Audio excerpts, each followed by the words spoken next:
আগামীকাল থেকে দেশ জুড়ে বাড়ছে ওষুধের দাম।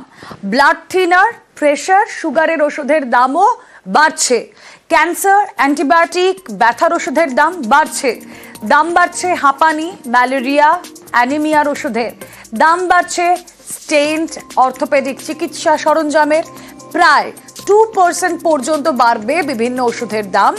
দাম বাড়ায় সায় দিয়েছে ন্যাশনাল ফার্মাসিউটিক্যাল প্রাইজিং অথরিটি।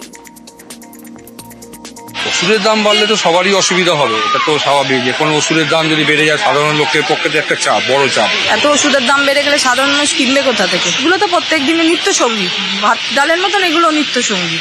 অনেকটাই সমস্যায় পড়তে হবে, মাইনে তো পাচ্ছে না, দাম বেড়ে যাচ্ছে ওষুধের। অবশ্য বলতে সাধারণ পাবলিক আমরা যারা মোটামুটি একটা এস্টিমেটের মধ্যে যে আমার মান্থলি এত টাকা উপরে আমার সংসারটা চালাতে হবে, তাদের ক্ষেত্রে খুবই একটা প্রবলেম, মানে টান পড়ে যাবে আর কি, সংসার চালাতেই প্রবলেম দেখা দেবে। এখন দিন যাচ্ছে ওষুধের দাম যেভাবে বাড়ছে, যে জিনিস 10 টাকা ছিল ওটা 15 টাকা হয়ে যাচ্ছে, মানে পার্সেন্টেজ হিসাবে দেখা গেলে পরে অত্যাধিক দাম বেড়ে যাচ্ছে। সাধারণ লোকে তো খুবই প্রবলেম, যারা দিন আনে দিন খায় মজুরি, তাদের পক্ষে তো এখন ওষুধ কেনা খুবই অসম্ভব।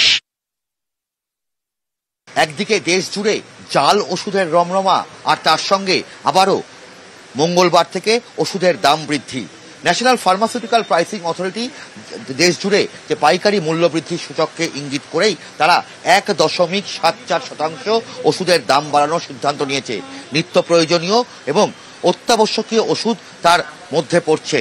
গ্যাসের ওষুধ থেকে শুরু করে জ্বরের প্যারাসিটামল ওষুধ থেকে শুরু করে অম্বলের ওষুধ, সুগারের ওষুধ, প্রেশারের ওষুধ, ক্যান্সারের ওষুধ, সমস্ত ধরনের ওষুধই রয়েছে এই ওষুধের তালিকায়। মোট 748টি নিত্য প্রয়োজনীয় ওষুধ এই তালিকায় রয়েছে।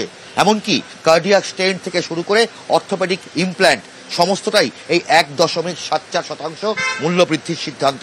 ফলে সাধারণ মানুষের ভোগান্তি আরও বাড়তে চলেছে।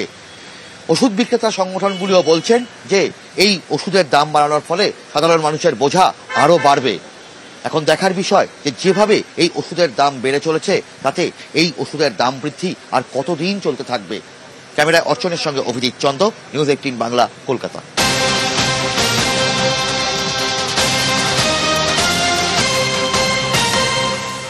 বাড়ছে জাতীয় সড়কের টোল ট্যাক্স। কাল থেকে 5% হারে বাড়ছে টোল ট্যাক্স। গাড়ি ও হালকা যানবাহনের জন্য টোল ট্যাক্স বাড়ছে 5%। ভারী যানবাহনের ক্ষেত্রে টোল ট্যাক্স বাড়ছে 10%। আর দেশ জুড়ে সব জাতীয় সড়কে বাড়ছে টোল ট্যাক্স। রাজ্যে 52টি জাতীয় সড়কে বাড়ছে toll tax.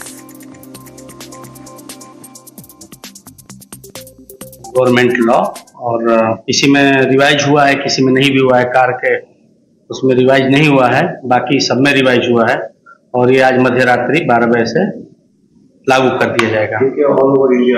All India, pan India, national highway के जितने प्रोजेक्ट्स हैं सब पे 1 अप्रैल को।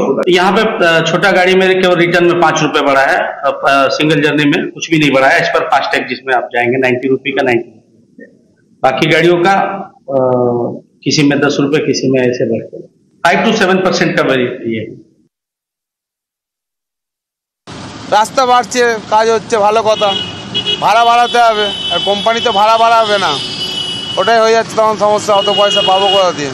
টোল ভাড়া মানে সব কিছুই বাড়বে, দাম বাড়বে, কোম্পানি ভাড়া বাড়াতে হবে। না বাড়ালে তার টোল ট্যাক্স বাঁচিয়ে যাবে। টোল বাড়ুক, আমার কোনো আপত্তি নেই, কিন্তু কোম্পানি তো ভাড়া বাড়াতে হবে, কোম্পানি ভাড়া বাড়ায় না। বিভিন্ন জায়গায় যাওয়া হয়, টোলটা বেড়ে গেলে আমাদের তো ভাড়া বাড়ছে না, শুধু টোল বাড়িয়ে দিলে তো আমাদেরই সমস্যা হবে, গাড়িওয়ালাদেরই সমস্যা হবে। এটা একটু না বাড়ালে ভালো হতো।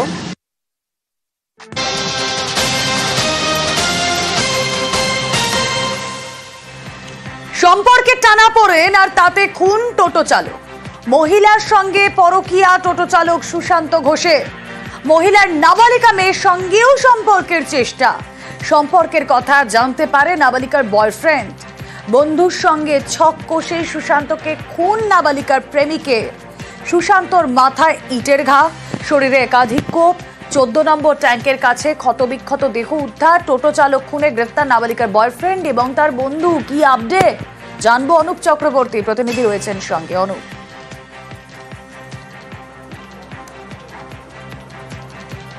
নিউ টাউনে টোটো চালক খুনের ঘটনায় কিন্তু গ্রেপ্তার 2 নাবালক। তার কারণ হিসাবে কিন্তু বেশ কিছু তথ্য পুলিশ যখন জিজ্ঞাসাবাদে উঠে আসে সেখানে কিন্তু একেবারে পরিষ্কার হয় এই চাঞ্চল্যকর তথ্য, যেখানে বলা হচ্ছে যে তার যে মায়ের সঙ্গে যে অর্থাৎ নাবালিকার যে মায়ের সঙ্গে পরকীয়া সম্পর্ক, তার পরবর্তীতে একেবারে নাবালিকার সঙ্গে পরকীয়া সম্পর্ক করার চেষ্টা, এবং যার জেরেই এই নাবালিকার যে বয়ফ্রেন্ড গোটা বিষয়টি তিনি জেনে যায় এবং তারপরেই কিন্তু এই খুন করার গোটা পরিকল্পনা করা হয়।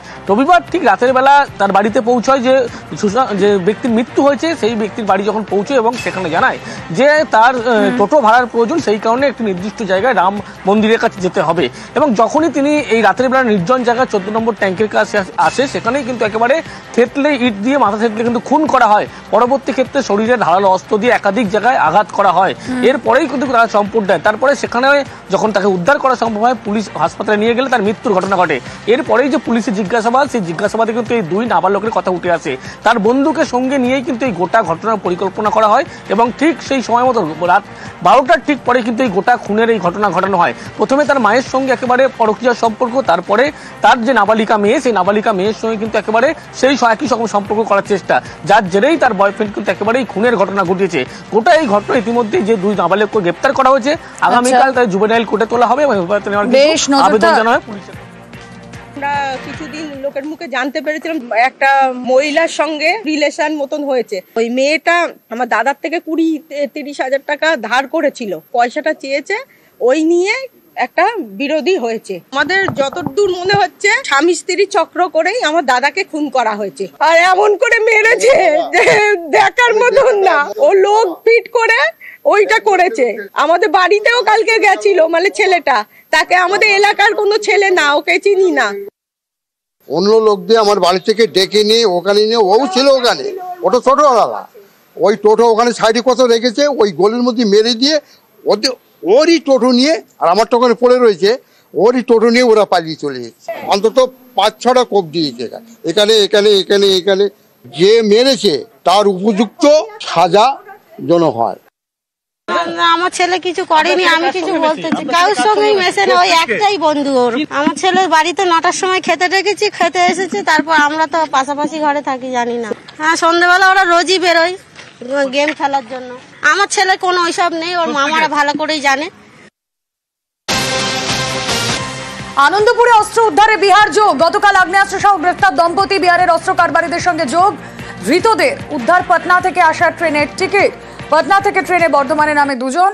বর্ধমান থেকে অস্ত্র নিয়ে হাওড়া স্টেশনে আসে। পাচারের আগে অস্ত্র সহ পাকড়াও। ধৃতদের 12 এপ্রিল পর্যন্ত পুলিশ হেফাজত।